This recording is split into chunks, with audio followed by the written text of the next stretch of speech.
Hey mom, today was a quiet but meaningful reminder of what it really means to be a teacher. As midterms approach, I've been finalizing grades and proctoring makeup tests for students who've been absent, and there have been quite a few.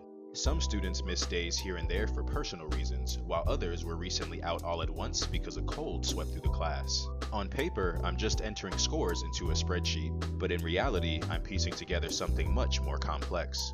Every grade is a snapshot in time, but it rarely tells the full story. It doesn't show the student who was sick for a week and still tried to catch up. It doesn't reflect the one quietly struggling but too shy to ask for help. And it doesn't capture the students who are doing well, not because it's easy, but because they're pushing through obstacles I may not even see. All of this reminds me that every student moves through the semester at a different pace. Learning isn't linear, and life doesn't pause just because school is in session. Some students are sprinting, others are walking, stumbling, resting, and restarting. But they're all trying.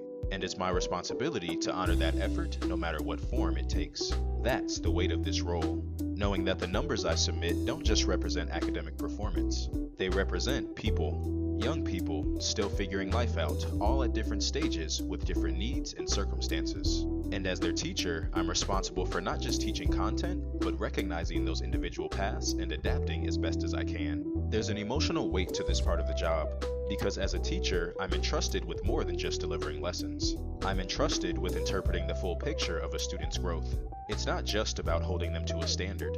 Fairness isn't always about uniformity. Sometimes it's about knowing when to give grace, when to hold space, and when to step in with a little more support, even if that means staying late to give someone a second chance at a test they missed 3 weeks ago. What today reminded me is that teaching is emotional labor. It asks you to care deeply and still stay objective, to believe in your students but still hold the line, to be flexible without becoming inconsistent. And that's the balancing act every single day.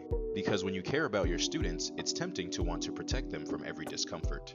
But true compassion doesn't mean lowering expectations. It means walking beside them while they rise to meet those expectations, even when it's hard. And that's the part that no one really talks about. The emotional tug of war that happens in your mind when you see a student struggling. Knowing you could make it easier for them, but choosing instead to guide them through it, not around it.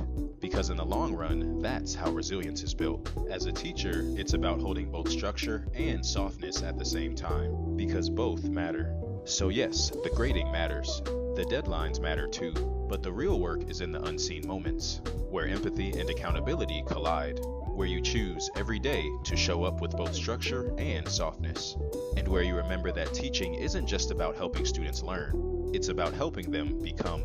I ate a healthy meal with some orange juice, and that was it for my day. Okay, love you. Bye.